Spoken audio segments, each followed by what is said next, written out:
What's going on, guys, and welcome back to Footy with an Edge. We're back again with another 10 p.m. Eastern Time stream, which is 8:30 a.m. Indian time, 7 p.m. LA time. We can go through all the time zones here. I believe it's also 10 a.m. in Thailand. So, if you're here, how you doing, brother? I'm glad to bring this second daily stream to you guys, and thank you for being here. Aurelio says, yo, how you doing, man? Nice to see you, good sir. We're here to talk about Jean-Philippe Mateta, okay? And why it seems kind of underwhelming, to be honest, that we are sitting here talking about this guy as the primary target so far. I mean, James from the Muppeteers has talked about him a few times, right? Pattern says, good evening. Good evening, Pattern. How you doing?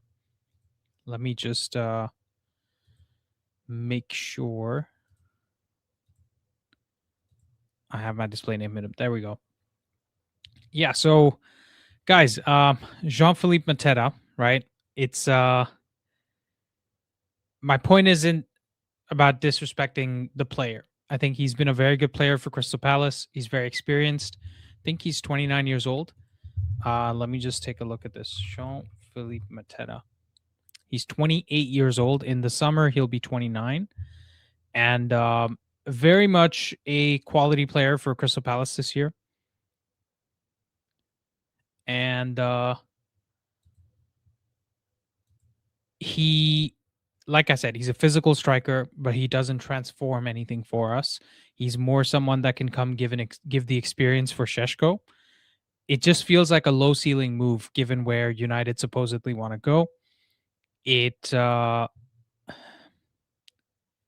feels also like the wrong position that we're linked for, because we need a top quality midfielder right now. We need a top quality center back. And I just feel like we're not only going for the wrong position, but also the wrong profile of player. Because what does Mateta really give us in terms of something that's exciting, right? I would rather go for an older striker that gives us a lot of experience and can spend 30 minutes off the bench. I feel like getting Mateta in really hampers Šeško's growth while not really giving us much higher in terms of ceiling. Whereas a Cavani type of striker who's like maybe 34, 35, around the similar age profile that when he came to United, that actually improves us significantly in the short term, while they actually fizzle out in terms of a long-term contract. So for that reason, I actually think Danny Welbeck could be a better shout than Mateta right now. And then we just focus like spending the money on somebody in the midfield, right? So that is topic number one for this stream right here. The next one we're going to talk about is the midfield, right? We have a lot of links in the midfield. There were a lot of players that I saw about going about. So there was an article in the Express where I saw a bunch of names, right? Ruben Neves, Tyler Adams, Baleba, Wharton, Gallagher, Elliot Anderson. It's a lot of names, and we're kind of clutching at straws. There's no clear name that stands out.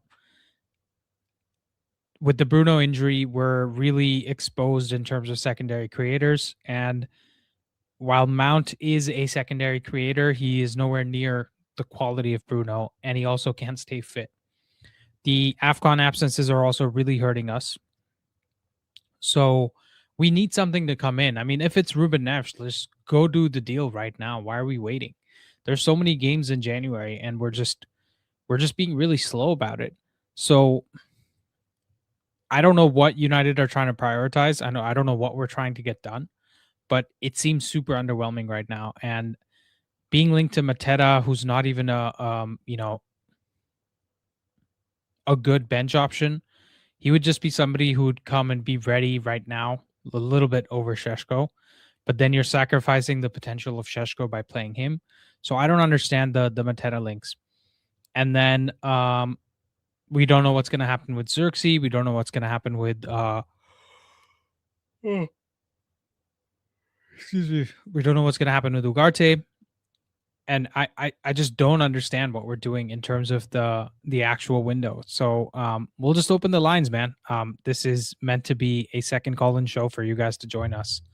So we'll open the lines. I'm gonna share the link for you guys to call in, and we already have Ed here. Ed, how you doing, man? Good. How are you? Pretty good, pretty good. What's on your mind?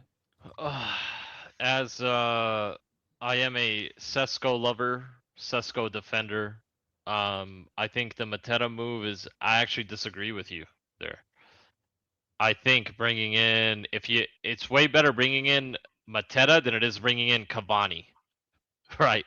Like, No, not Cavani right now, though. I feel like Cavani when we bought, like a Cavani type when we bought him. That's what I but mean. there is nobody like that right now. I think you go for any of those. Like, if you bring a Thomas Mueller in, he's not bringing you anything. He's bringing you good vibes. We don't need to good vibes right now. Not I Mueller. Like I need to do my research to give you a good name, but I hear you. There's no exact profile to Cavani, but like we did bring in a few like experienced strikers before, right? We've brought in Wout Zlatan, we've brought in Weghorst. Cavani. We brought Wout Not Weghorst. no We no no brought not Weghorst. Igalo. You know, Weghorst is available, by the way. I know If he you want is, to go. but I'm just saying. I think even though I want to watch Sheshko play every single game, I don't think he's gonna benefit from playing every single game because every time he doesn't score, it just build that like what's it called? His confidence just goes lower and lower. I think the Mateta move is weird since we do need a midfielder. I don't want to mix that up. I still think we need a midfielder over anything. But if the striker we are going to get is going to be Mateta, I think that gives us an extra 6 to 9 points this year just by bringing him in. Because 6 to 9, let's just say like 3 wins. Let's just say 2 wins. Because there's going to be Mm. games where Sheshko is not going to be as good, where Mateta is going to be good in them, right? You mean from a starting perspective or off the bench? Either or, they're not gonna. Nobody's gonna start every game. Nobody's gonna be on the bench every game. I think he's gonna alternate them. So here's what I think, right? I think it's debatable that we get 6 points more because of Mateta. Um, So and the problem is you don't think some of the chances Benjamin has had that he's missed, Mateta would put away?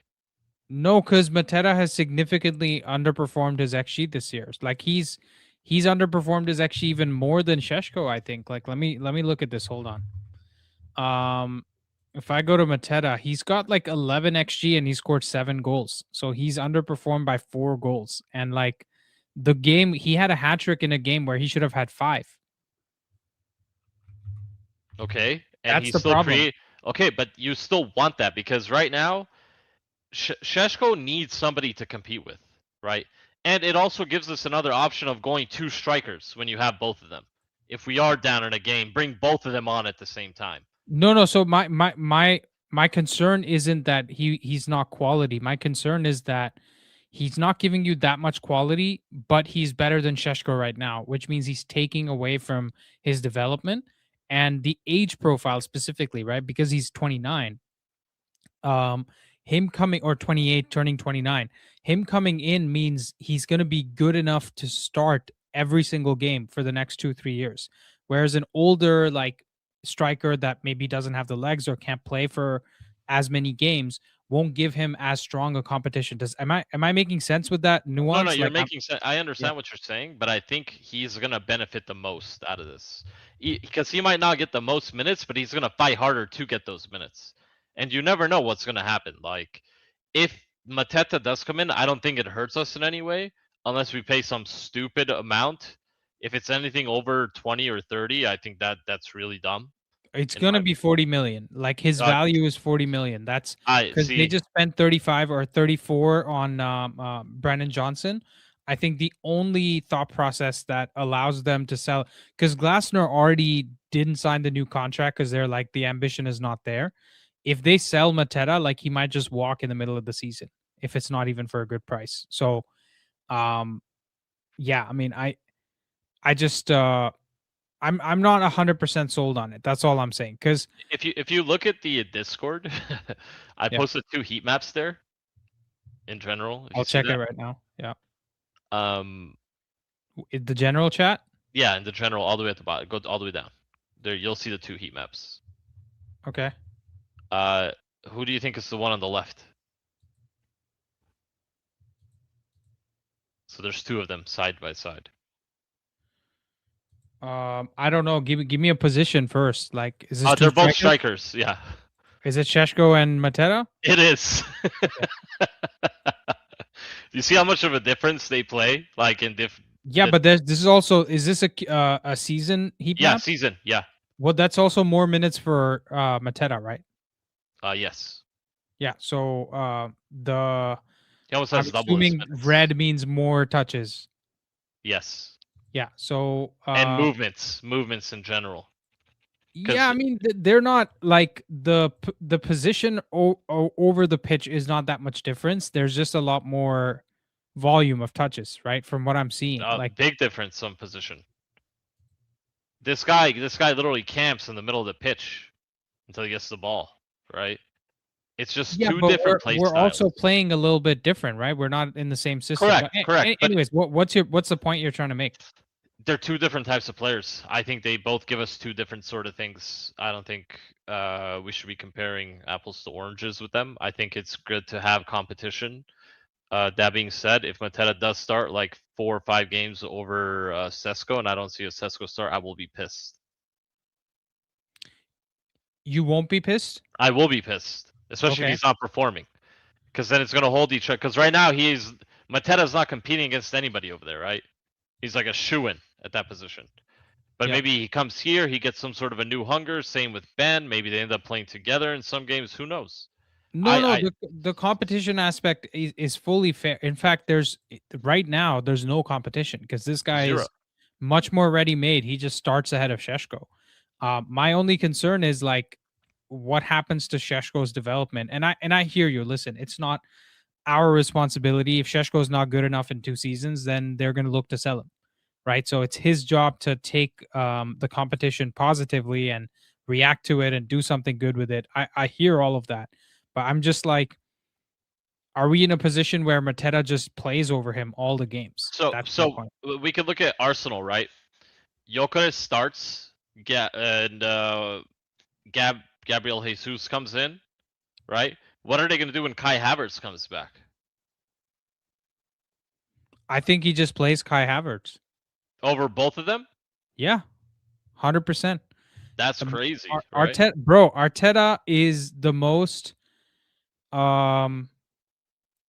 risk averse manager I have seen in recent history that's going for the title. He would rather have like what's it called? I think he worships Jose Mourinho. He managed under Pep, but I think he worships Jose Mourinho, bro. This guy is like and Jamie Carragher said this, and listen, I don't agree with a lot of stuff that Jamie Carragher says, but beginning of the season when they bought Gyökeres, he said the second Havertz comes back, Havertz starts because he gives you more of the pressing, the defensive work rate, things like that, and that's what Arteta wants.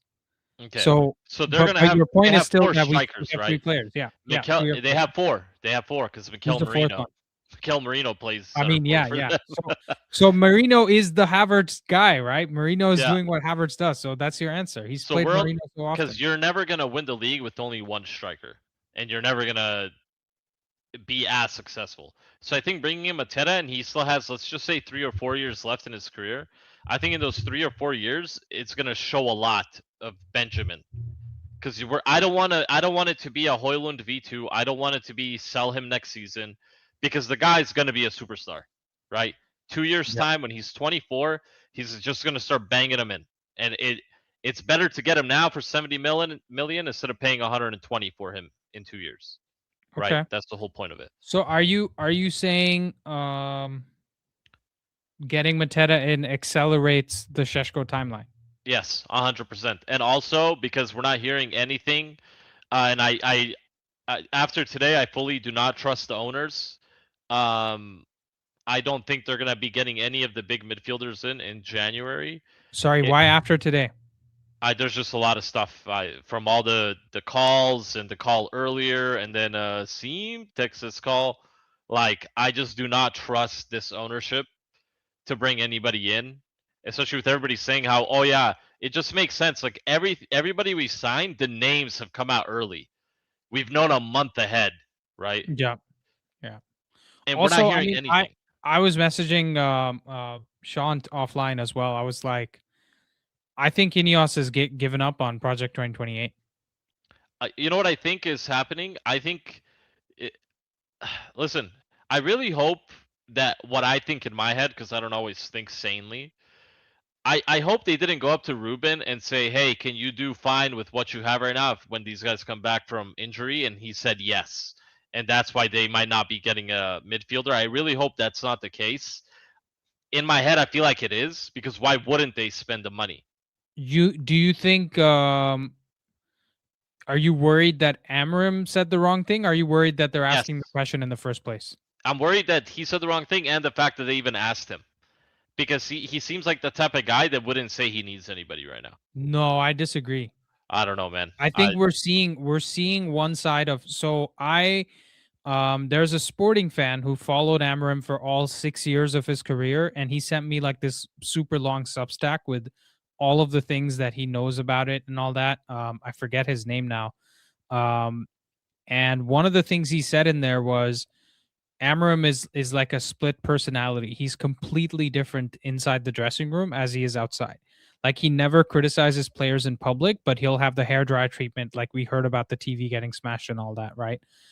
And that, by the way, the TV getting smashed thing was the club leaking it to improve his image outside, right? Like that's not Mhm. it. Stuff like that just doesn't come out all the time. So I think Amarim is a shrewd operator, not just because when you see his IQ in terms of what he says and does with the public as well, right? Like someone's clearly had a word with him in terms of chill out on the press conferences, right? Don't like wear your heart on your sleeve, and he's been able to adapt to that. But outside of that, I think he's talking every time he talks to Sir Jim or whatever, he's being honest and open about the state of the squad and saying, "Listen, we don't have the quality in these areas. We need to improve it immediately."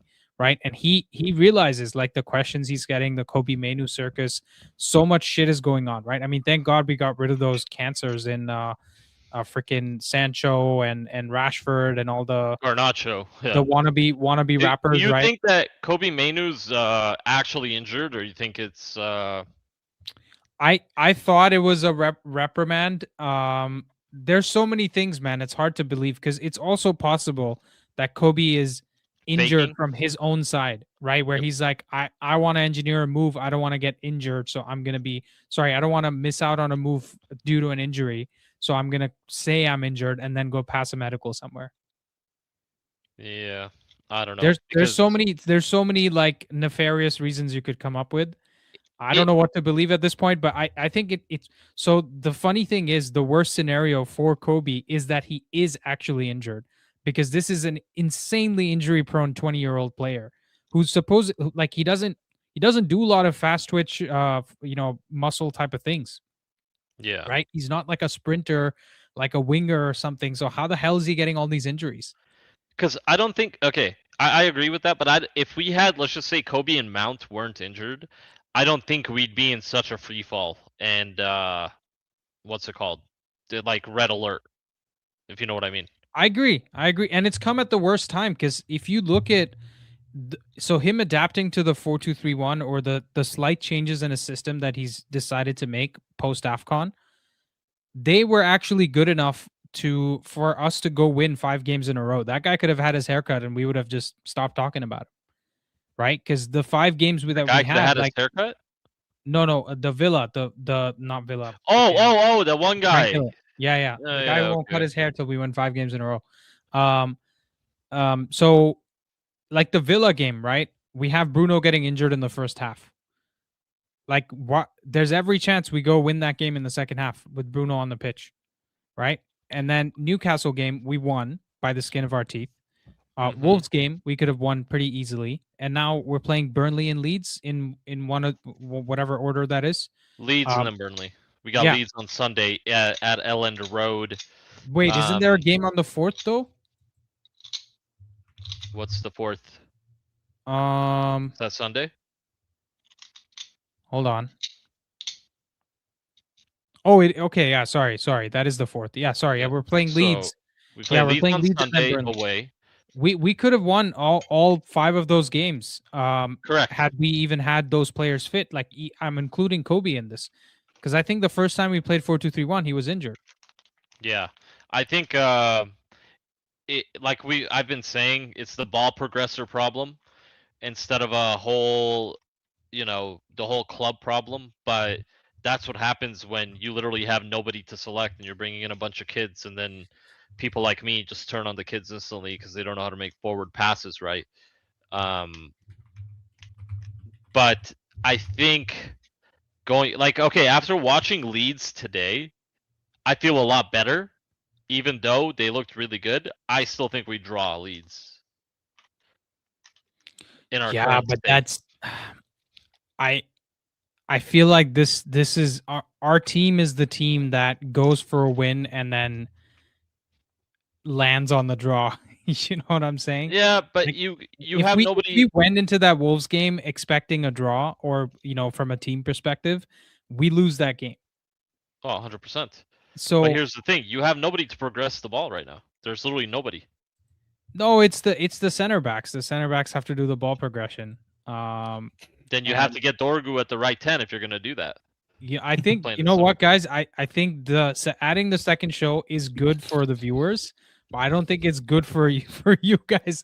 Look at the junkies right here, all the same same guys going to my stream, then Semix, and then Look at back the here. I names. love it. Yeah, yeah. What's dude? We're We're masochists, man. cooked. Dude, we are so cooked. Dude, I rage quit on Semix's stream. Nelson's like, but Sean, don't you think? And I said, brother, I ain't got time to think. Just wrap this shit up. I'm recharged. I'm All right, here. let's go. La caca? Nah. Nah, man. Actually, you know what? That's a player that we can talk about in retrospect. Was pretty damn good. He scored like 18 league goals for us in one of the Brother, seasons. you give us that. I mean, we're already in Champions League. Yeah, but you know what it is though? It's so nuanced that you can never have a conversation with somebody that's set on the idea that Mourinho was great, Ollie was great. Because the thing is, the league has gotten so much more competitive Yeah, 1000%. since even in the last 3 years. Like, forget going all the way back to Ollie's first season or even before that. Like Brighton didn't exist as an entity in the Premier League. You know what I'm saying? Like they were a Premier League team, but they weren't like Brighton as they are today. Well, do you guys Uh, remember the Premier League when only 6 teams attacked and the rest of the teams just parked the bus, and that's why they called it a rainy night in Stoke, because there'd be Yeah. 11 players behind the ball. Yeah. And now the league is way different. Everybody just runs at each other.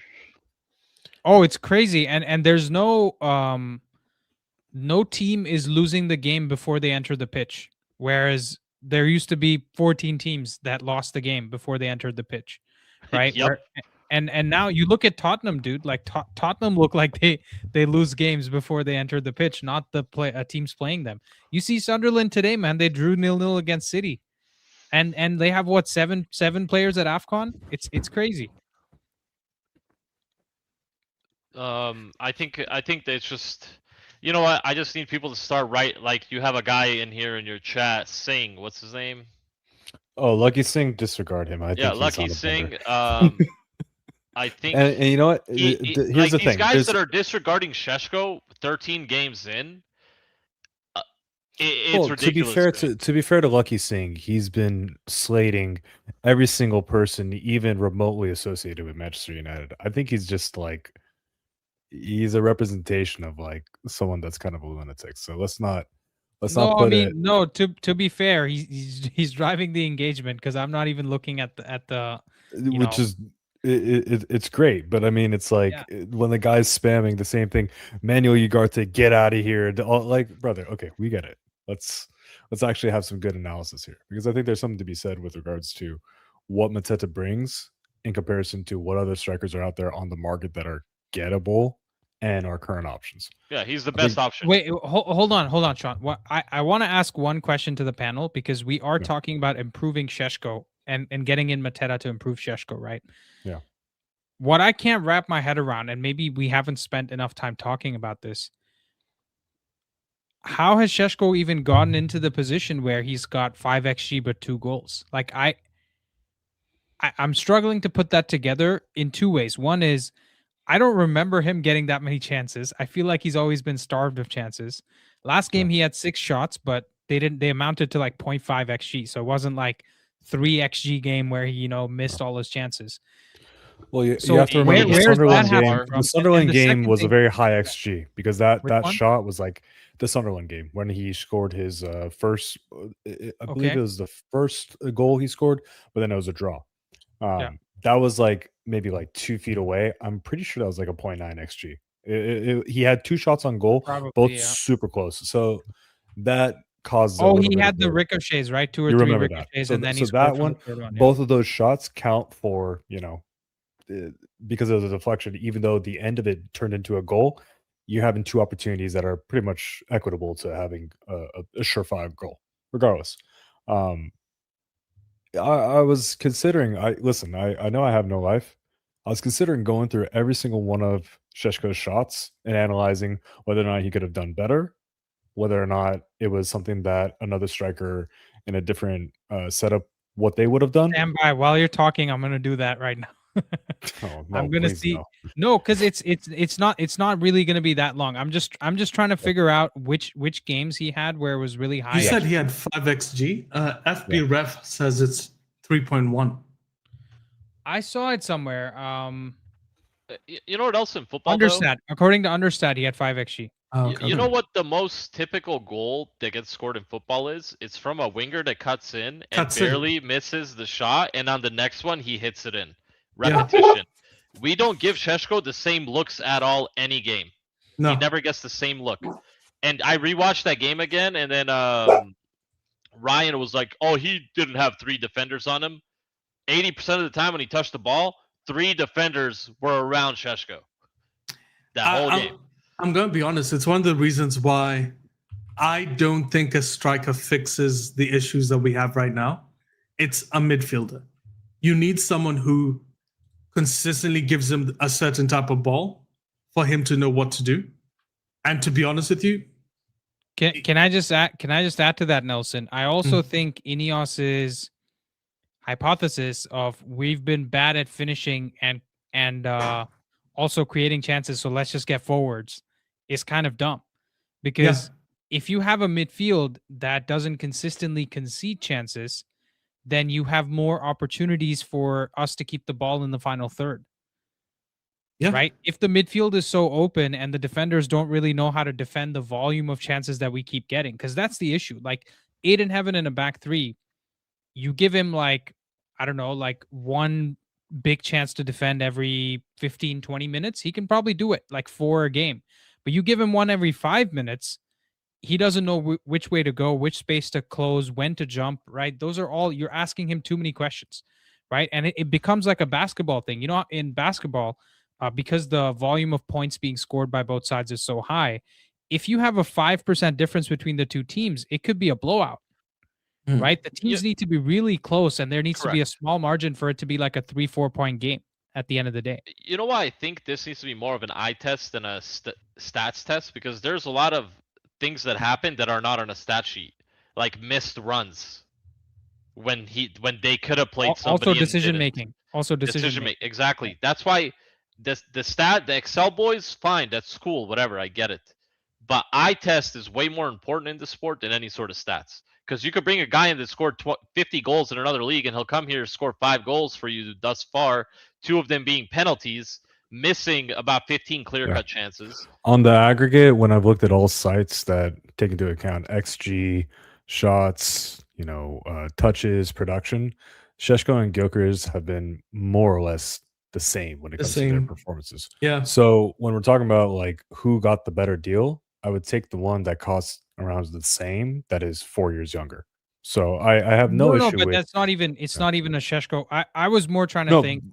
Yeah. I just wanted to go with.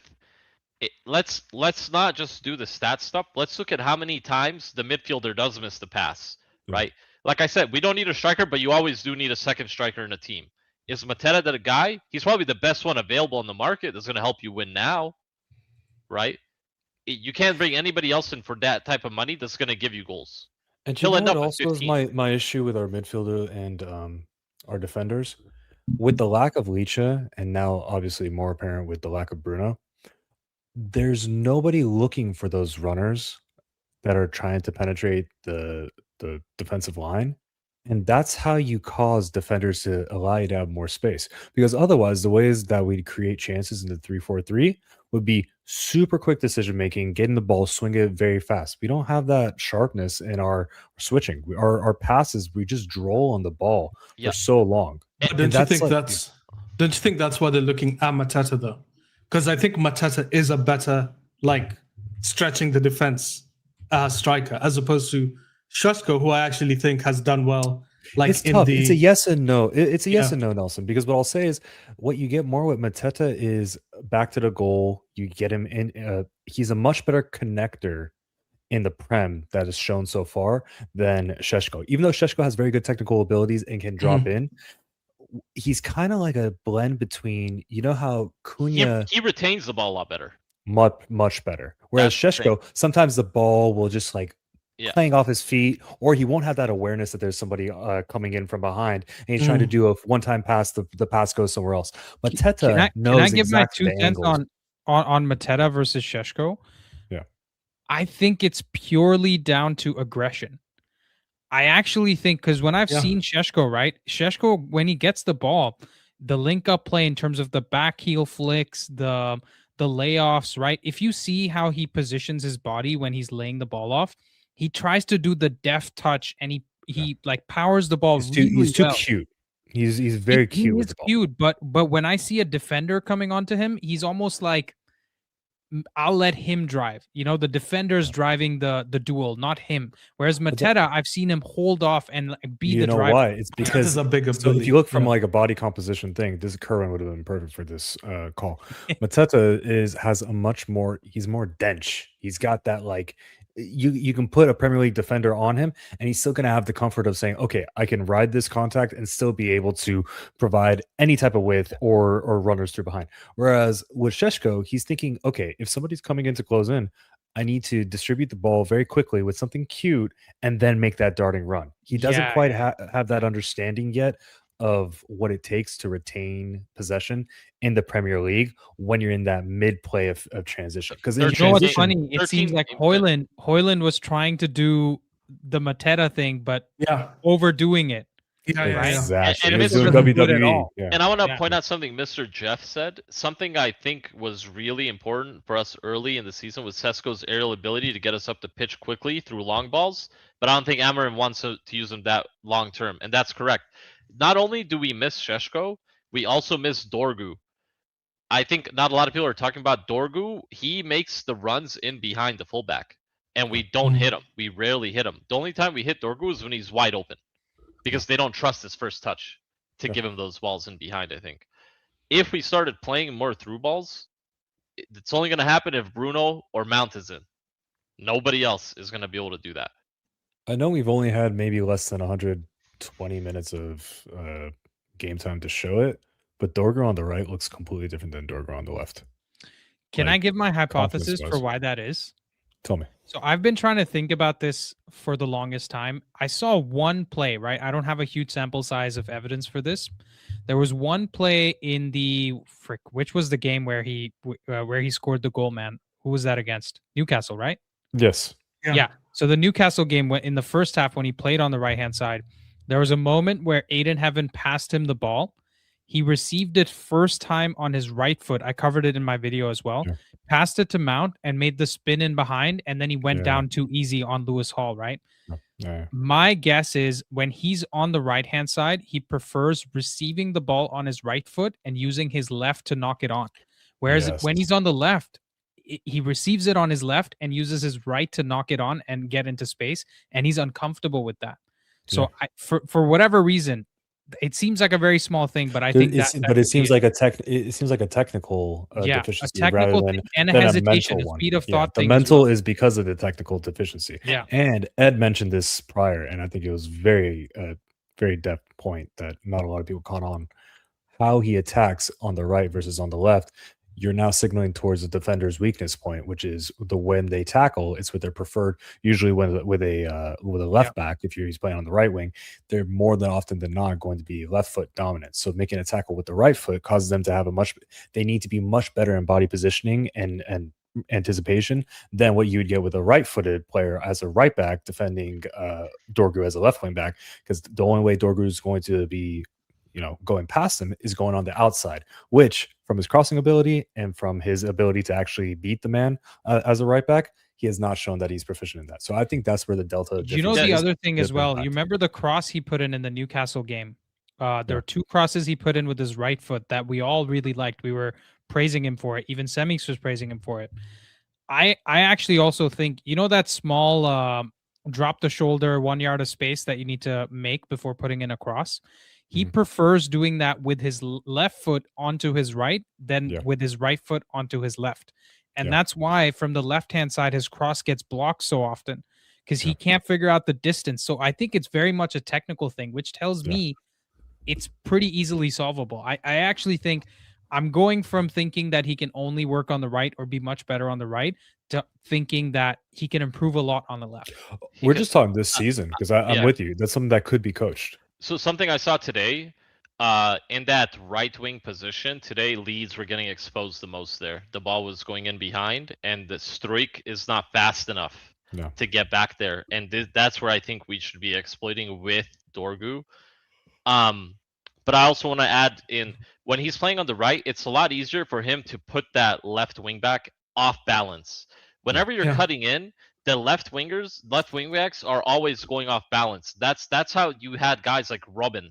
That's all he did. He put people off balance. It gave him a yard, and he shot. He still missed a lot, but he scored a lot.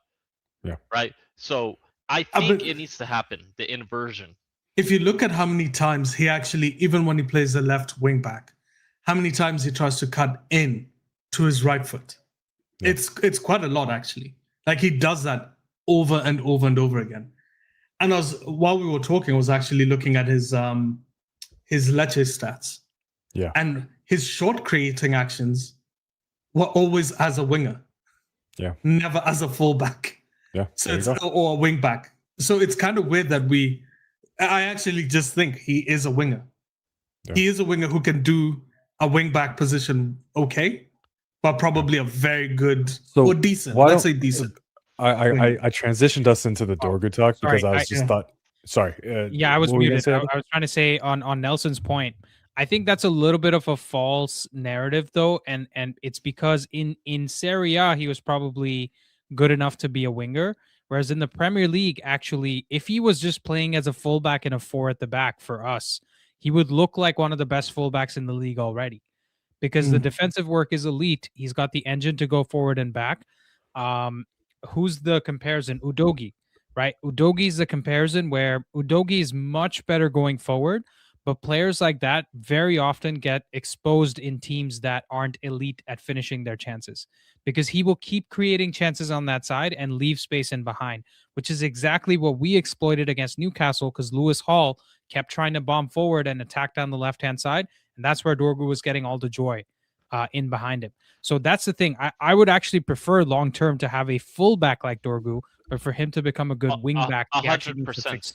Whenever you're playing the game and you come up against a team where their fullback is of Dorgu's stature and physical ability, even though they're not as good footballers, it's a lot harder for you to do what you're supposed to do. Yeah. Firstly, I don't want to say where I played and how long I played for and all that. Because I don't want to discredit anybody that says anything or take my word as like gospel. But from personal experience, whenever I came up with somebody that was above 6 feet tall, that could slide tackle from behind me, and that could catch up to me whenever he wanted, even though I was pretty pacey. I always. Okay, so you were a winger. I didn't like being a winger. That was my biggest thing. I was put on the wing, but come on, give us a position. Okay, you don't want to tell us the level. Just give us a position. Well, okay, I played left wing majority of my career. I was used a lot on the right wing. Hated it. A lot of the managers I played for wanted me on the right to put balls in and all that because I have no left foot. I never had a left foot. Can't even stand on my left foot. I've scored 1 goal my whole career with my left foot. His name's Edko Kanchelskis. Yeah. Give me, But give me, playing, give me. Wait, hold on. Give me a FIFA card rating. Like, if you were on FIFA, Oh. what would be your card rating? like in my prime, Yeah. probably like 76. Okay, gold card.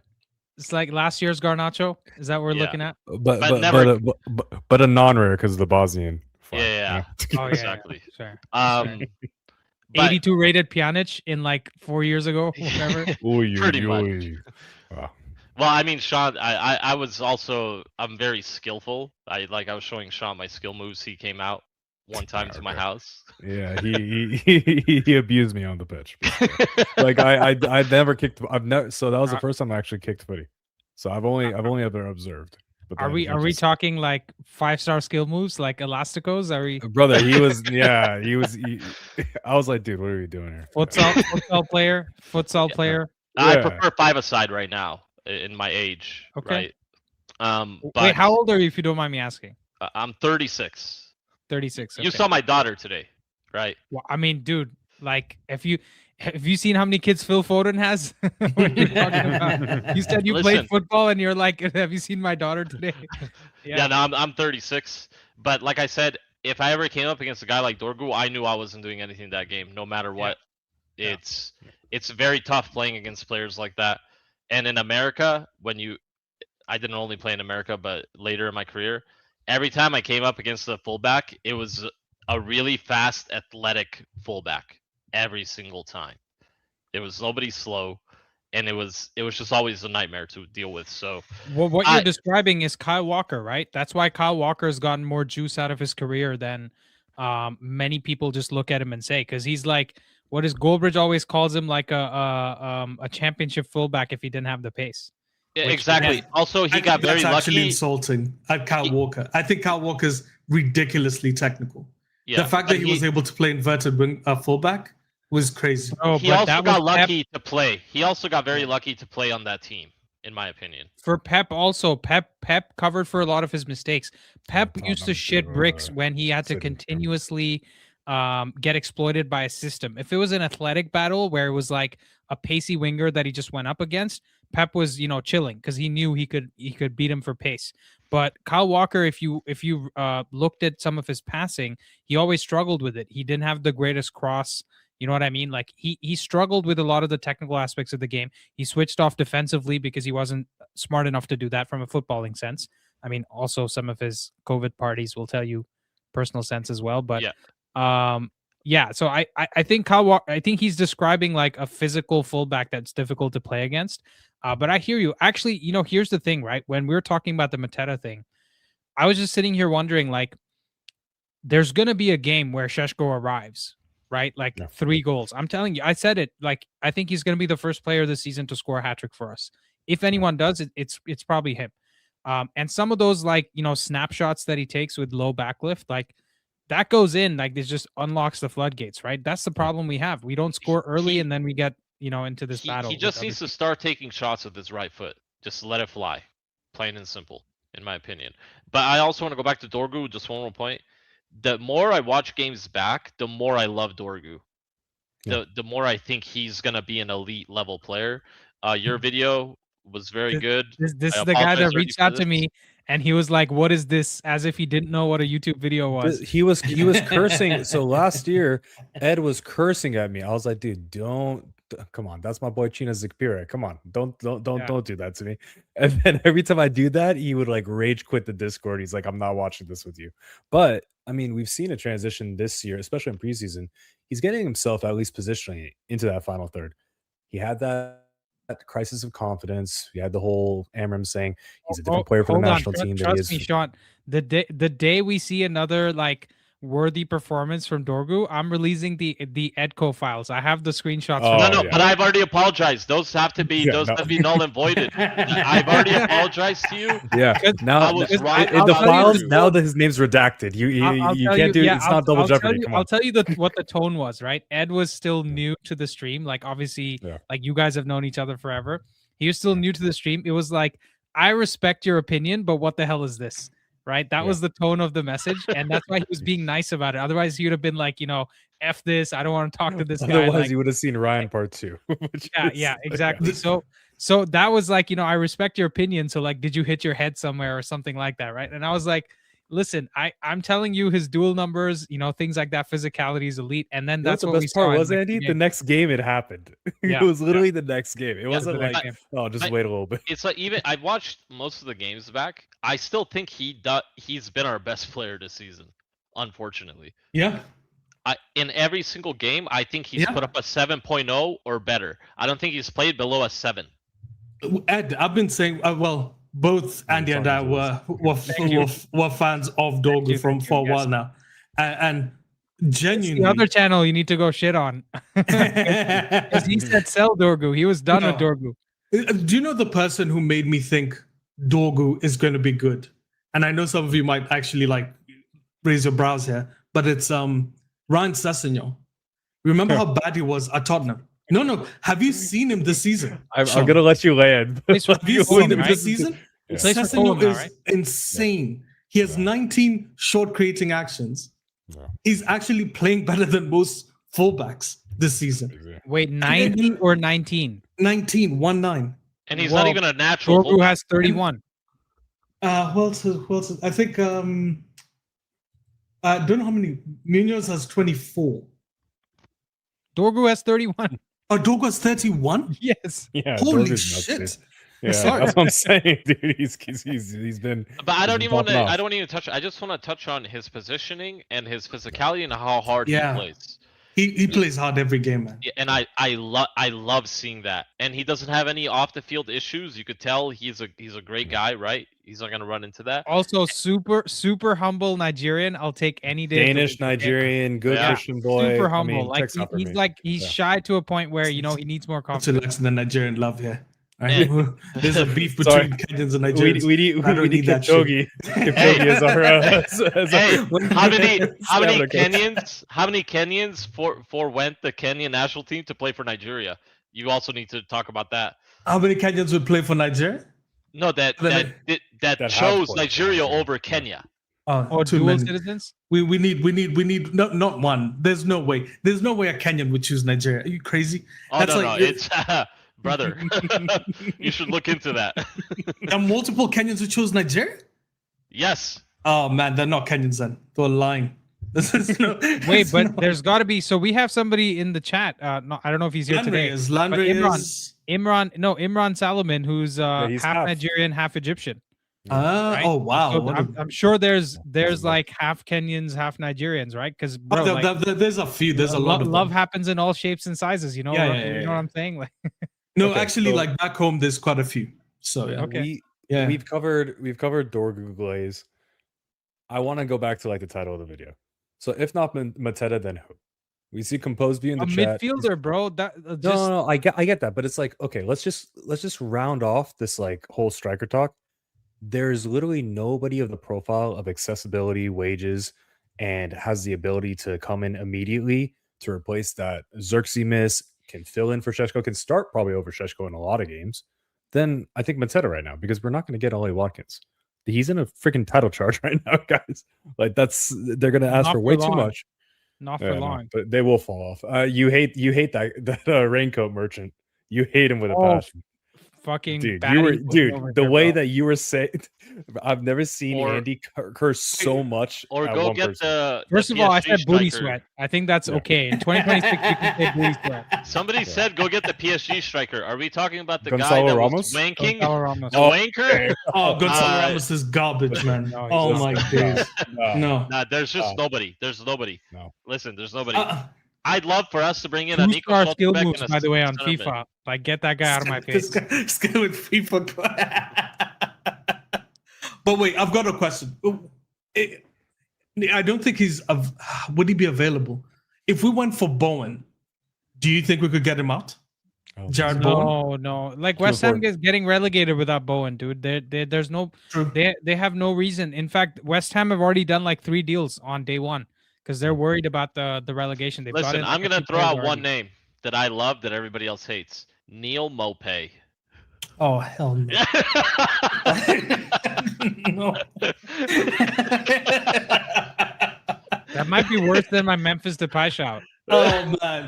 No, it isn't. He's a You're shithouse. more, he's not even playing for Marseille. He doesn't even start. It don't matter. Just bring in the shithousing, baby. Okay, Oh, I let's have just it. get. If we're talking about Marseille players, just to get Greenwood back. I was just gonna say I had a name that I wanted to wait until like the 59th minute and the 59 the 58th Yeah, seconds. the I was whole gonna world say. can just melt away, right? Yeah. Yeah. Anyways, No, you I guys think- think you guys- actually? I have a Okay, question hold on, for you hold on. guys. You think Greenwood ever plays in the Premier League again? Never again. No. It's done. No, not for us. Not for us. Never No, again for I'm us. saying- I agree. I'm saying Prem. He's never playing in the Prem again. He's never I going to think touch it. if he gets one more good move post Marseille, yes. I thought PSG tried to get him, and then the fans rejected. The fans didn't want him. Yeah, He but can- every year that passes, You think it's going to get? it's gonna get lesson easier? and lesson. Mm. And if he goes, let's say If he drops finds 40. himself- if he drops, There's I only mean, one 100 league he can get a move to, and that's the La Serie A. Liga. Or La Liga. Oh La yeah. La Liga, he would be. Because fine. Serie A La doesn't Liga as care well. about La that. Liga as well. Hey, Yeah. It's so weird because the thing he did is the same thing in any country you go to, but for some reason, it's okay in other countries, which I don't get. It should not be okay anywhere. That's my point. And I still think Harry Kane is coming in the summer. I have a. You know what? I agree with you. Those are good- I those are think good Harry stuff. Kane's coming back. Yeah, and he's coming Yeah. to United in the summer. And I would told that to love Harry Sean Kane, man. about 6 months ago. I said, "Are you excited about Harry Kane coming to United?" Because I think it's going to happen in the summer. I 100%. hope hey, it does. Alex.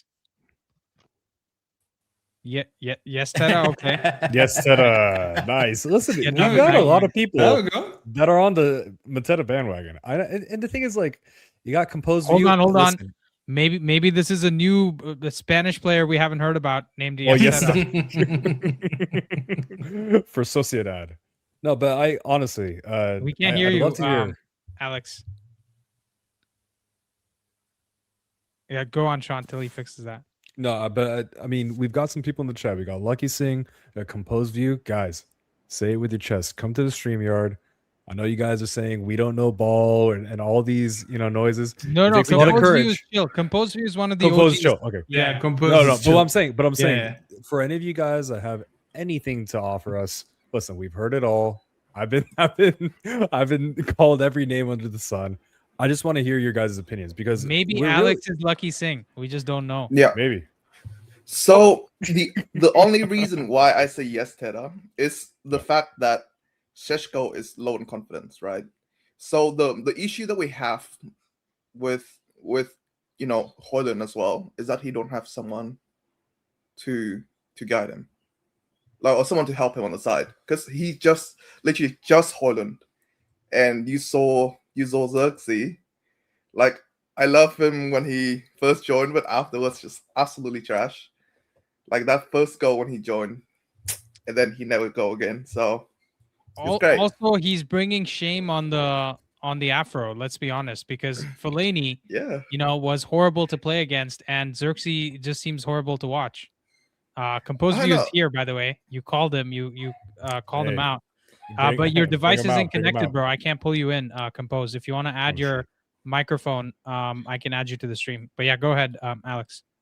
yeah. I mean, like, I don't know. Like every game post November that he's on, he seems like he do not want to run. He don't do anything on the pitch. His pass doesn't work.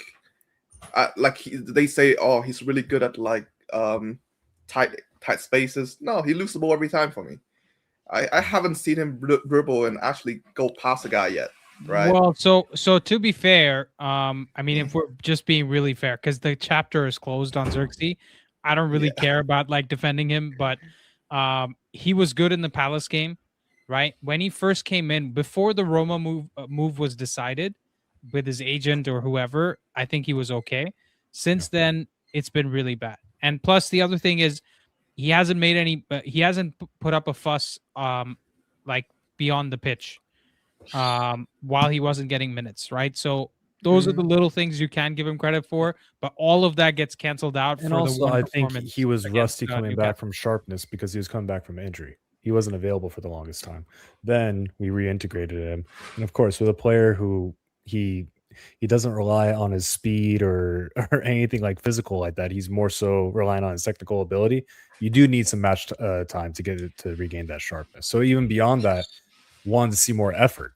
And you're absolutely right. This year versus last year it felt like the curtains weren't called on him yet. So especially when he came back from the game against Newcastle, when he went down the tunnel crying, when he came back, the fans are much more forgiving. But now this year, you got a lot better players on the pitch and a lot more people putting in effort. And when you're not, Can I go back to something Alex said, which if I think about it long and hard, I disagree with, which is Šeško's low on confidence. I don't think he's low on confidence. That the shots you see him taking, right? The shot where he hit the bar with him holding the defender off and dribbling on the inside from zone 16.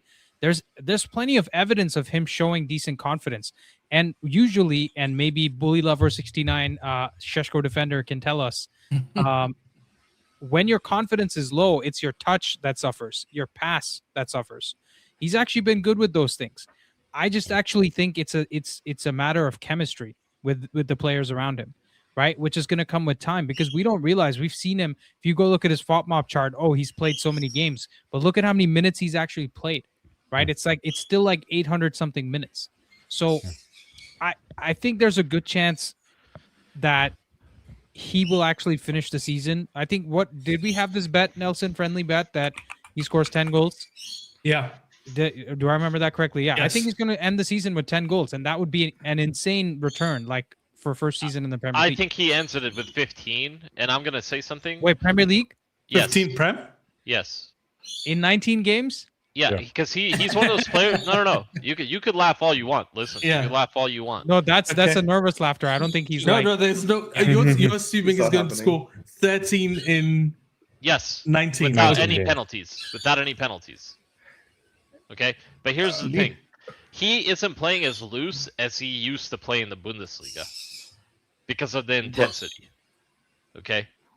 The times he looked the best is when the ball is at his feet, but in the Premier League, he doesn't look the best when the ball's at his feet. So he's like adapting to a new way of playing, which is just a turn and shoot merchant, is what he has to become. Yeah, but the thing is, though, right? His finishing's still not there yet. Like, people always like the last game with against I forgot who we played, but literally. People say Amrim, it's Amrim fault. Oh, they put Euro on. He put Euro on. But the thing is, we have. Sorry, Alex. Is there a bird in your background? I think it's the vacuum.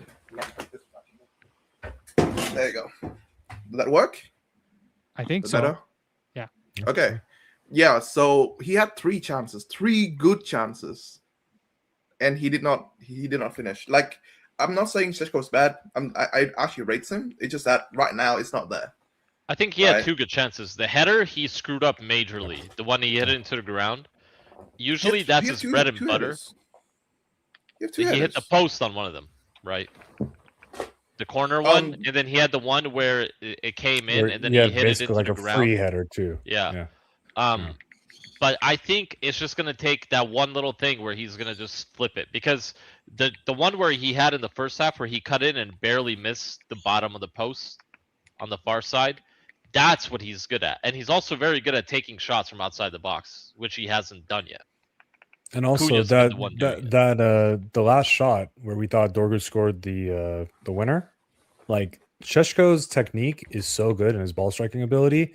He forces goal, even if the ball goes directly at the goalkeeper. You rarely see them catch it. They always have to parry it because he has insane shot power. So it's gonna be. I've said this in the Discord. I've said this to everybody that's been telling me that I'm going crazy. We're gonna see a run of games where the floodgates will open. The same thing that we saw with Ekitike when we were just like, oh my god, this guy is just nuts. You're gonna see that now. Ekitike is more pleasing to the eye, especially in the open channels, but when you're talking about physical attributes, like I'll take Šeško any day. Let's hear from the Gonzalo Ramos apologist. Oh god.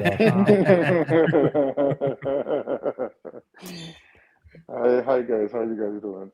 Good How man. you doing? Long time. Hey, Andy.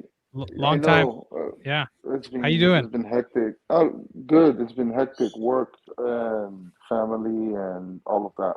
It's just, it's demanding, let me put it that way. But, we thank God.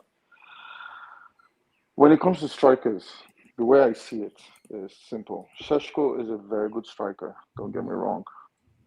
However, it's going to take him about a couple of seasons to really get into that or become that lethal striker we think he can become, in my opinion. When you look at the way he runs or his gait, he kind of seems like, I don't want to be insulting, but when Gary Neville said, oh, he runs like a giraffe, I kind of saw it because of the way he moves. He's nimble with his feet, but he's not as strong as people really think he is. He's not. He might be strong. Okay, maybe not strong. He's not as balanced. Let me put it that way. And it might be because of it's a But stress don't you think season. that's a He case hasn't of him played. not knowing how to use his body rather than the attributes not being there?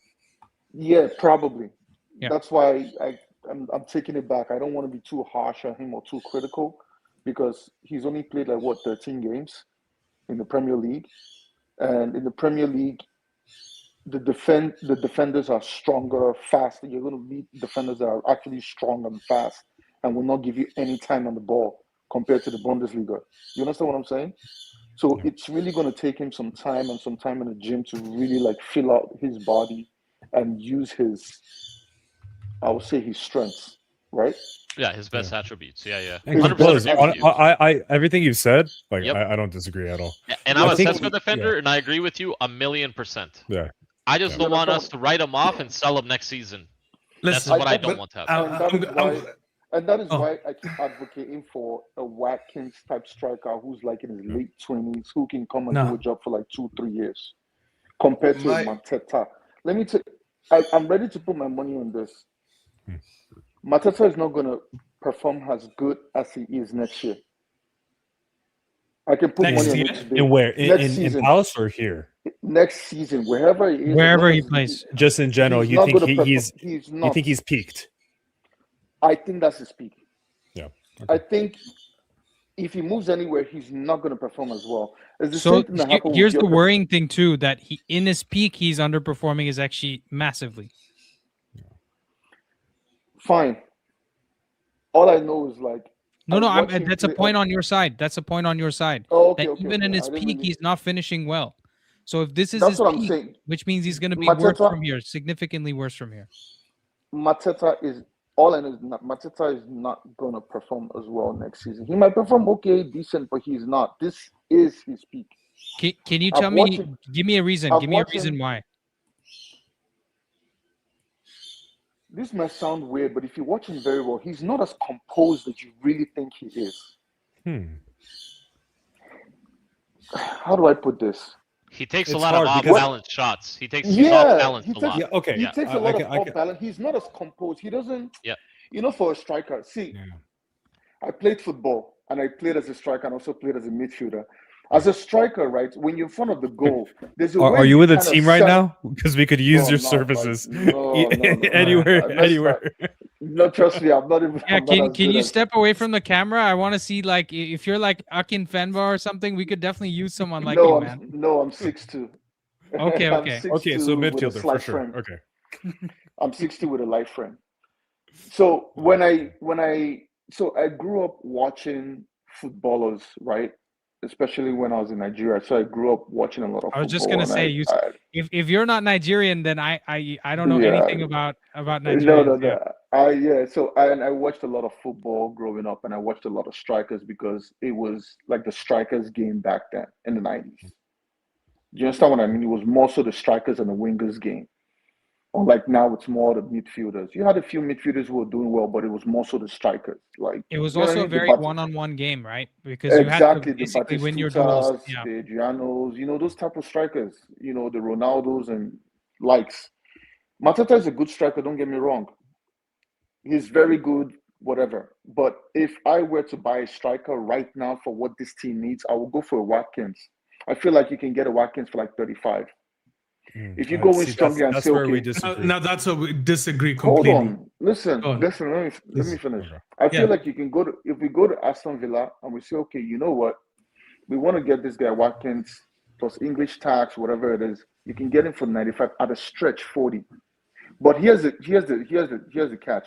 You would have to pay. It wouldn't be installment payments. Pay If as we you drop play. the whole 40 or 35, like, hey, we want this guy, whatever it is, we'll definitely get him. And maybe add a few players that we probably don't need or whatever we feel like Aston Villa leads. But The thing with Watkins. Do you know why I disagree? Composed. I don't know what your name is, so I'll just go composed now. Ollie Watkins takes 2.86 shots per game. He took 2.86 shots last season. He scored 16 goals. That's what we need.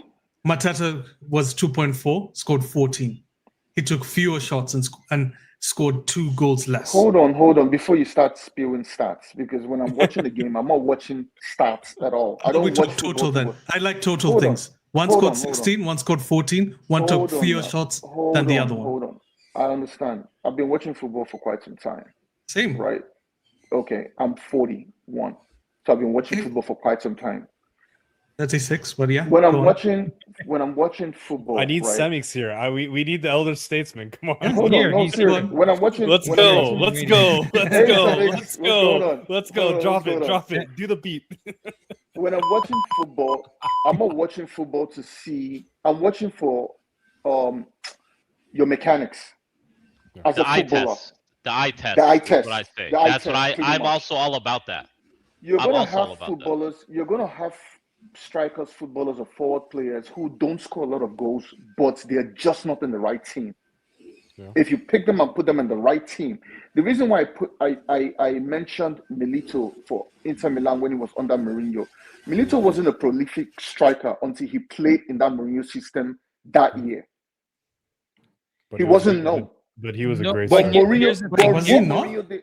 Here's the thing, right? Hold on. Milito As was somebody not that prolific. as somebody who's known as the stats guy, even though he doesn't want to be, I don't think Nelson was saying purely because Wait of the a stats second. are different. Milito scored 22 goals the season before Mourinho came in. Then 15, 23, 15, 21.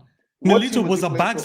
bagsman. You made me actually What get team he- confused. I'm like, what are we talking about? Milito was one of the best strikers at that time. Hold on, listen. You- Listen. He wasn't. When you're talking about top strikers, he was not there. Yeah, during because there that were period. ballers back then. There That's were what so I'm many trying good to strikers hold back on then. now. Listen, Nelson, you like talking without listening. Just listen to what I'm saying. Let me land. I hear you all the time. Maybe you're lost on your composition here. You said he's not a No. bagsman. He scored 20 goals listen three seasons to- before listen, Mourinho okay. came in.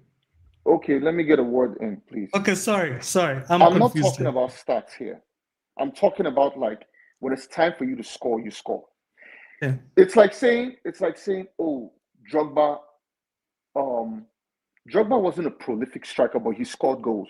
And he scored Important crucial goals, goals. too. No, he scored Yeah, goals yeah, in He scored big games, important right? goals. No, Yeah, but important goals. hold on, compose. Let me I let me don't- make sure we're staying on topic because we're going from one thing to Milito to the stats on Milito and all that. You tell me why you think Watkins would be a good striker, and let me add something here.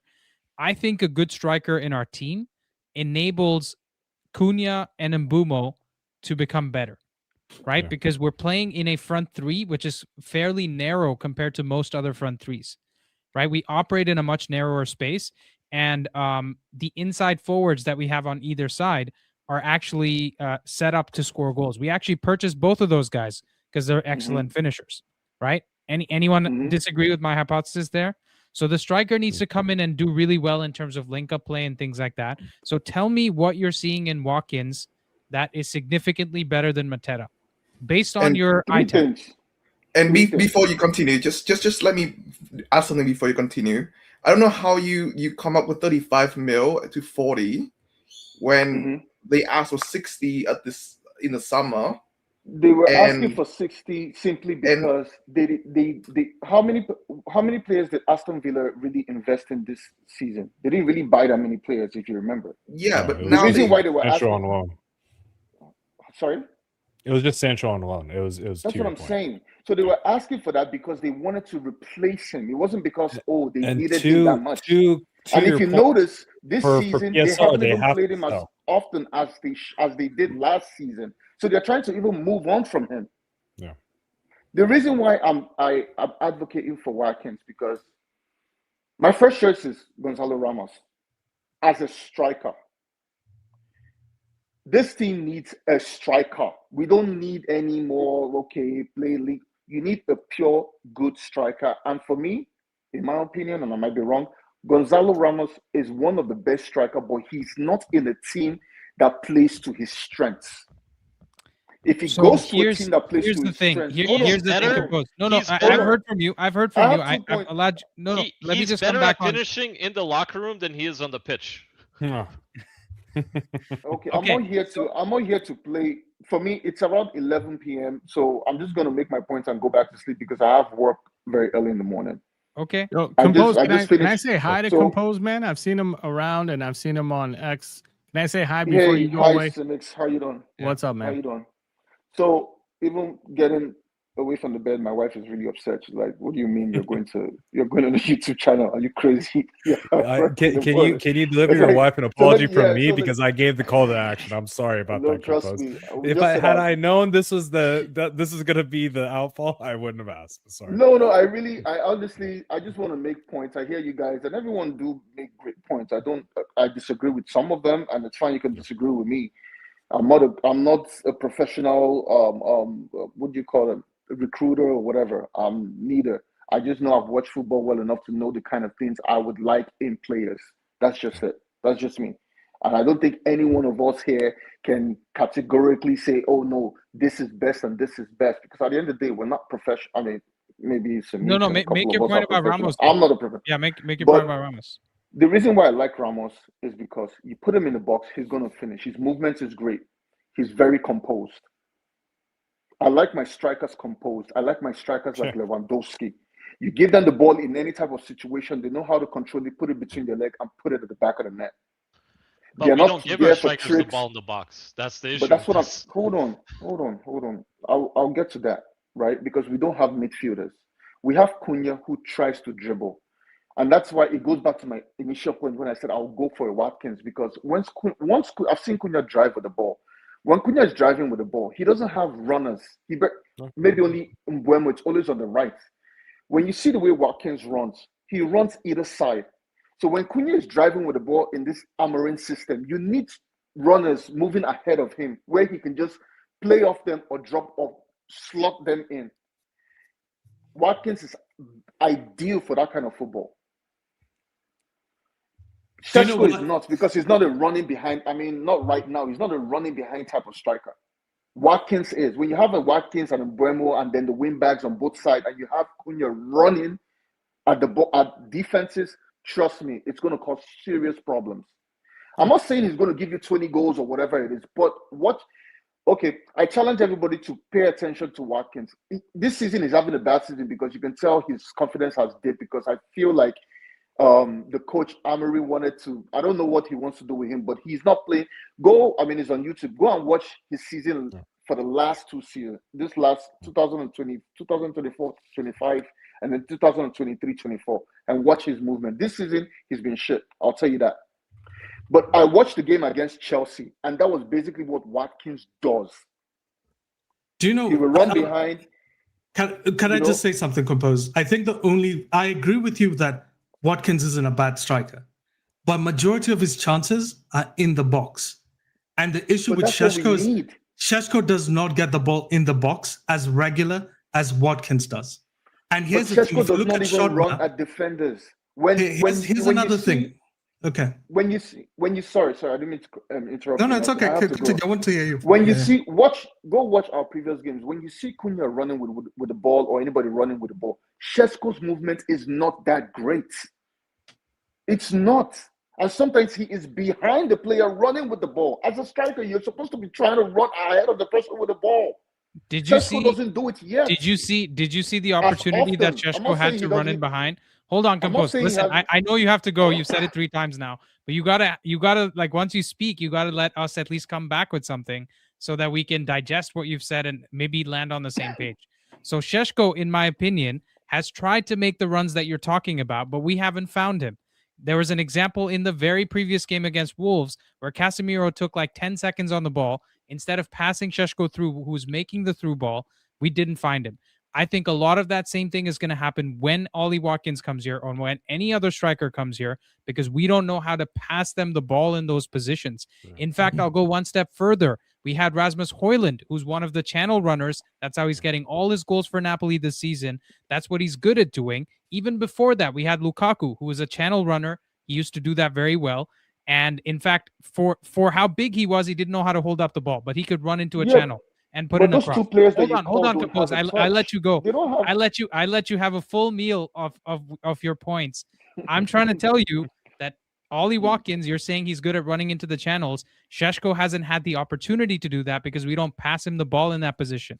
So Šeško is actually, in fact, I bet you in a foot race, Šeško is much faster than Watkins. Right? He can actually get one of the fastest players in the league. He's not the finished product. Watkins has more experience. In fact, in my opinion, Watkins is better with his hold-up play. If you were going to say Watkins is a better hold-up play, he's got more aggression in the box, he knows how to be cute with his movements, that I would sit with. But when you're getting into he's a better channel runner, I'm sorry, bro. We disagree there.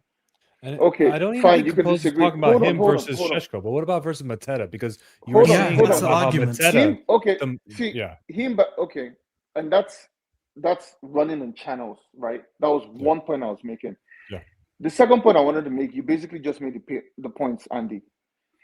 And again, it goes back to why I prefer him than a Mateta. Because you see all the attributes. He's not great at anything. He's very good at every single thing. Holding up the ball, heading the ball, running into channels, passing off, playing off the players and things like that. He's very good at those things. And we don't need a striker who would inhibit Šeško from developing.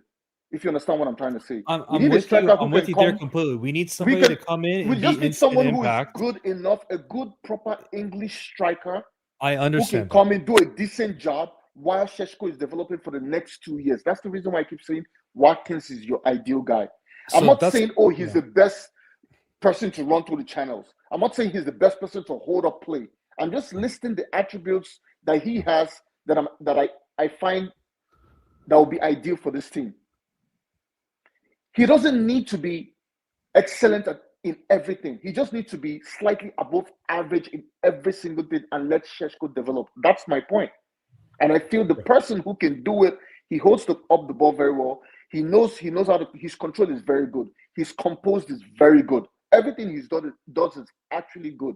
None of them are actually excellent. He misses his shot sometimes when you look, especially this season. Especially I saw the last game. Is your vote that you want Watkins over Mateta, right? Yes, I prefer Watkins over Mateta. I feel like he will fit well in this system. Makes sense. Mateta is a good player. Don't get me wrong. But I just feel like he's not composed enough. You've laid a really compelling. I just feel like Mateta is just not composed enough, and you need an experienced striker who's composed enough. Who in the box he can even lay off players. Mateta basically doesn't really pass the ball when he's like in a situation. You know how, I don't know how to explain it. If you played the striker role, you might understand it, and I'm sure people in chat might understand what I'm saying. When you're a striker, it's not just about you scoring all the time. Your movement can create space for somebody else, and you can lay the ball off to them. Yeah.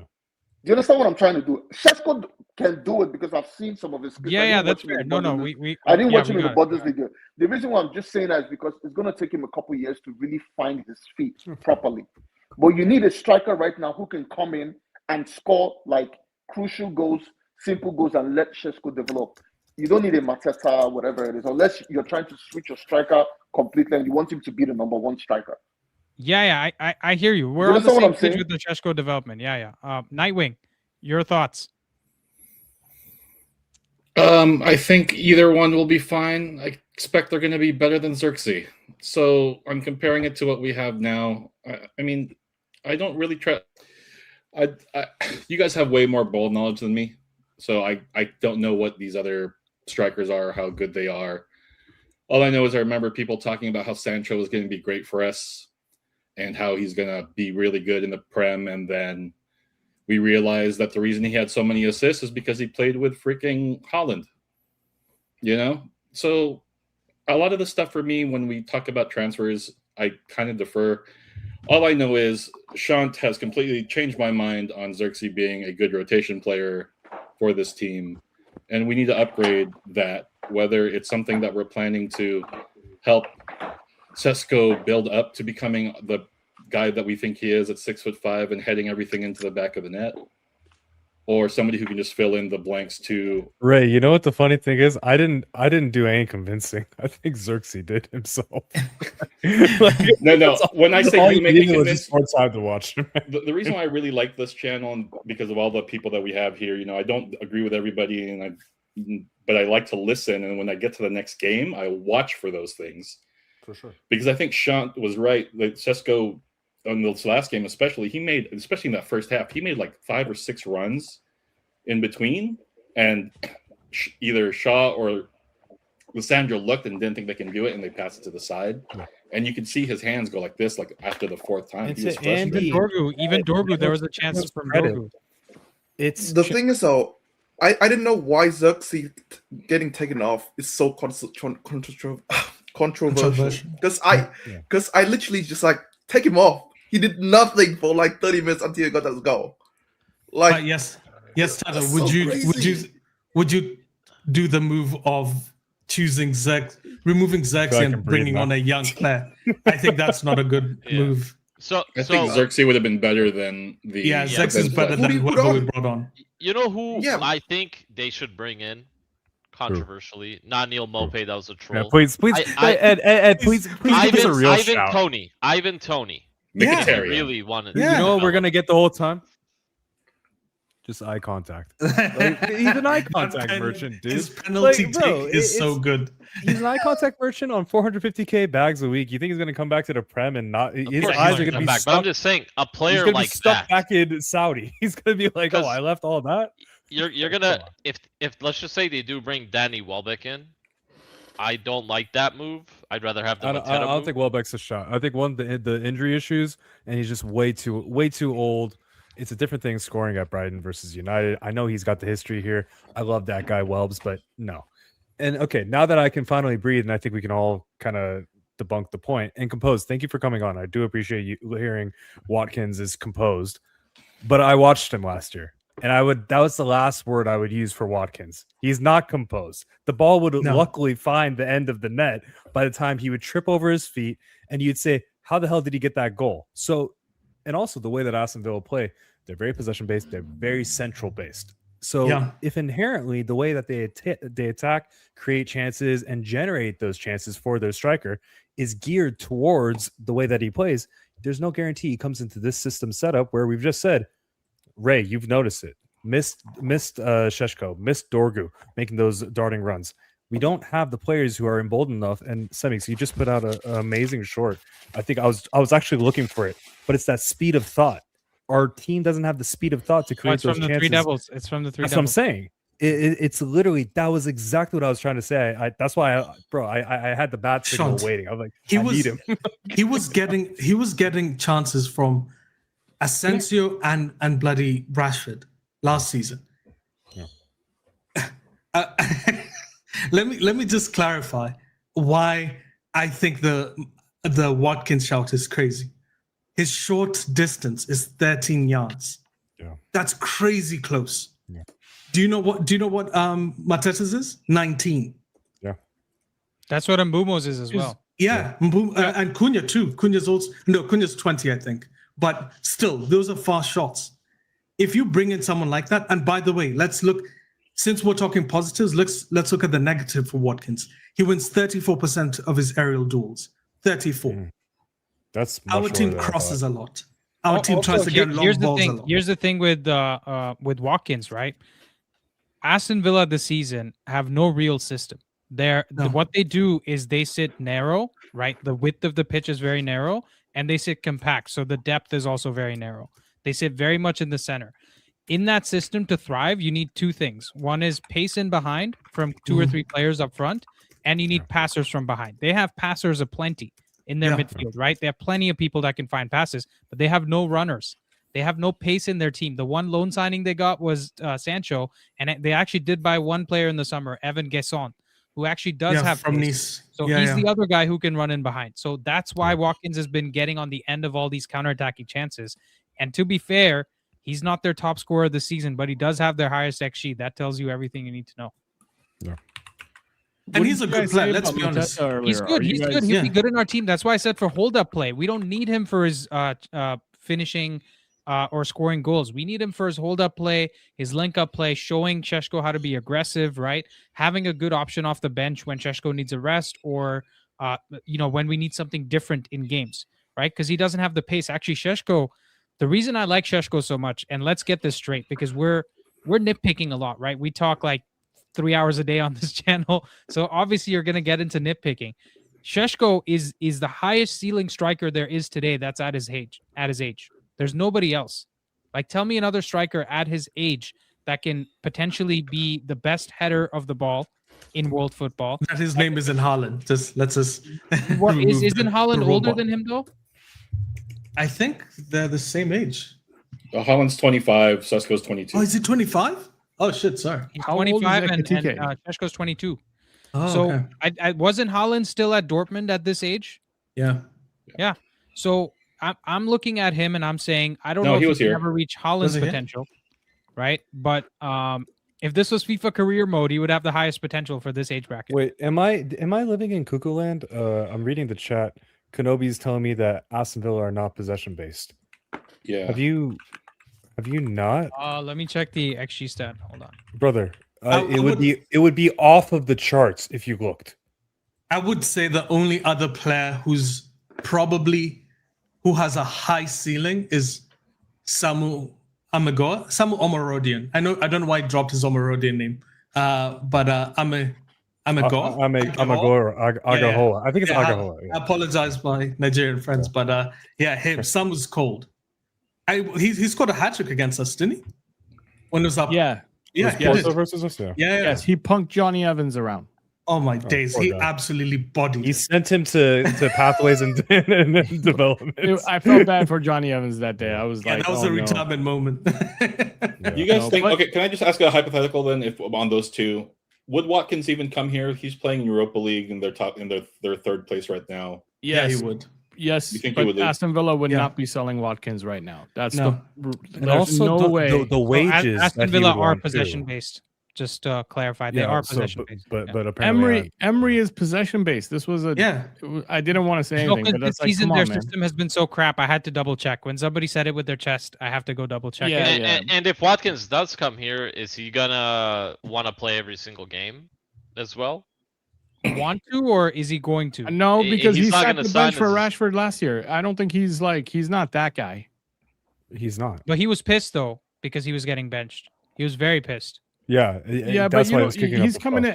If he came here, he'd get a high. I don't know why we're talking about this. He's not coming.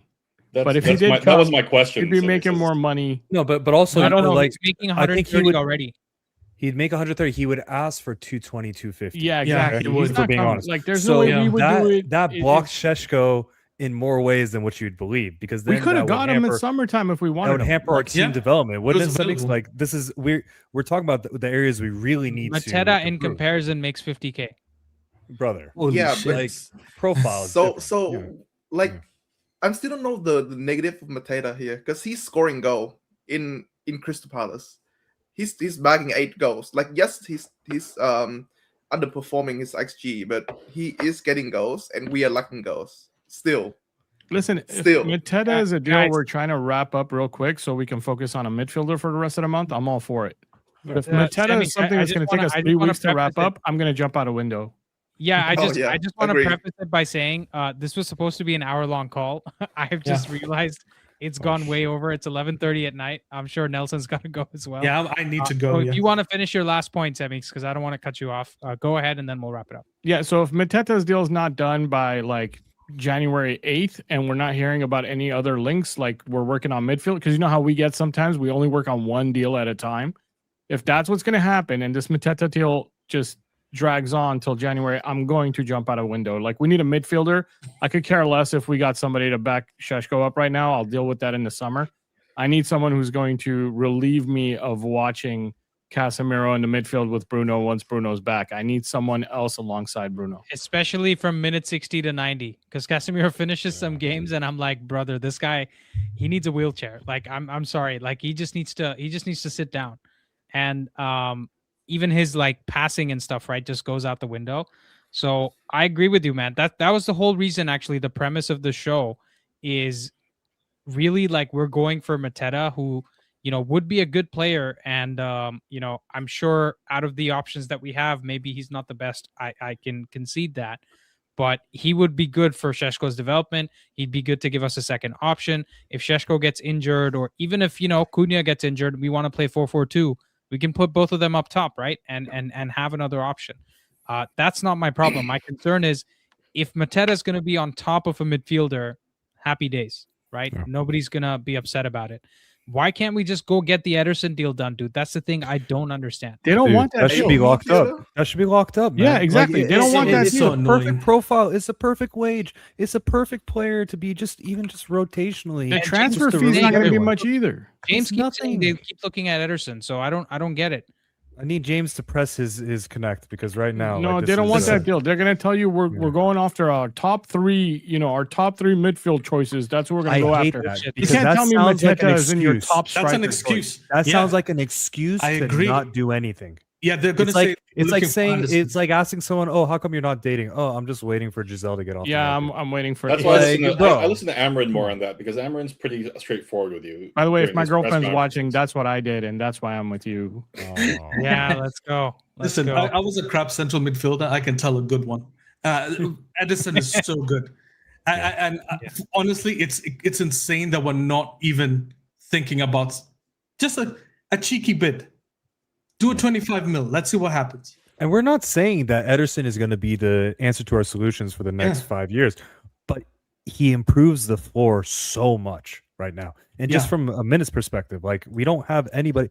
You want Jack Fletcher again? You want me to go get this channel taken down because I'm cursing too much? No, like, this is just yeah. Anyways, guys, can you convince me one thing though before we go? Like, how's he not the same as our failed striker? Strikers who all came from Italy. Wait, who are you talking about? Who's failed and who's both Xerxes and Højlund. Because how is Mateta different? No, Ederson. Oh, Ederson. How is Ederson different than our strikers? He's a midfielder. Yeah. Okay. Yeah, but the thing is, but they both came from I understand Italy. what he's saying. I understand what you're saying. By the way, what's he saying? He's essentially saying we've brought players from Syria who failed when they're not the best players in the league or something. Okay. Yeah. This is like getting Tonali in, by the way. That's what we mean. Like, I'm not kidding. He is that good. So the thing with Ederson is he's a very good box-to-box midfielder. And I'll tell you what the difference is. With Xerxes, let's be honest, he failed at Bayern Munich, and that's why he went to Bologna, right? Yep. He had a few loan spells as well. He failed. He went to Bologna, had one good season. And even now, when I sit here and look at, they purchased him for Ten Hag to do what? I don't really know what they purchased him to do, right? Because he doesn't really fit Ten Hag's system either, and obviously doesn't fit Amarim's system. That's the first thing. So that's why I don't think there's market opportunity. Yeah, and then Rasmus Højlund had 18 games, one season of senior football, and 18 games before he had a big money move. Go check out the Sins of 2023 podcast that I did with Rishi, where we talked about this in detail. We paid 80 million for somebody that nobody else was in for. Yeah. And then now John Murtaugh, who did that deal, is now the director of the Atlanta football operations. So, if you want to look at something sus, go check that out. Pillsbury Doughboy ruins 2 clubs. That might be the only reason why we're not in for Ederson. Maybe Murtaugh is going to try to squeeze us for money, or he has bad relationships with, maybe the way he left wasn't such a good thing or whatever. How can it be good terms, dude? You see everything. This is like, I don't know, man. Like, there's a murderer at your organization that you released because you didn't want the bad PR without, talking about his murders. And then now he's at some other organization. About my CV. What the heck's going on? Yeah, and so I don't. Yeah. Anyways, let's not talk about John Murtaugh. It's late in the day. I gotta go anyway. So thank you guys for watching, man. We're back again in whatever 14 hours, and then we'll be talking about this. The cycle never ends. We'll be here Civics is going tomorrow. live after this, right? And guys, Andy said within the first 3 days, so he's got 2 more days of something big. Or I guess the Mateta deal counts if that's something that progresses. If it actually starts progressing, yeah, it counts. Because I didn't say we were gonna get like the player signed. Yeah, right? yeah. I was like, some sort of link starts. I think something's gonna come out with PR. Actually, now the 3 days thing doesn't seem as realistic. I'll explain why. Because we're playing Leeds on the 4th. Yeah. If that game doesn't go well, I bet your bottom dollar within half an hour of the game we see a big link coming out. Bro, then we're back to Woodwardnomics. I'll accept that. No, but I'll accept that, and I'll add 1 day for that game. So let's say 3 days from today. Is that fair? I would rather it be. Because I'm thinking it's going to be the last week. week of January. I don't before we even care sign. about the extra days. What's it going to do? Like, I want them to do something soon. I just hope had you're a right. feeling- I I just had a feeling that they would do something because it was kind of like if they don't do something, then it signals they've lost faith in the Amram project. I told Shant offline today, I think they're done with Project 2028. They're looking at it as a private equity, business, and they think this is going to take more money. This, like, the juice isn't worth the squeeze. I think that's what they're thinking. So you're not saying Project 28 was fake from day one. You're saying they just realized that the money is going to be more than they thought. For them, their data models, right? That's even worse. Sony data models assumed that Xerxes was going to work as a signing. Delict was going to be one of the best center backs. Mazraoui was going to be really good, and Ugarte was going to work as a midfielder. Their very first attempt at making Project 2028 work failed, right? And now they're looking at it saying, looks like we need 3 more years of this crap to actually get to where we want to be, and 3 more years is 200 million per summer again.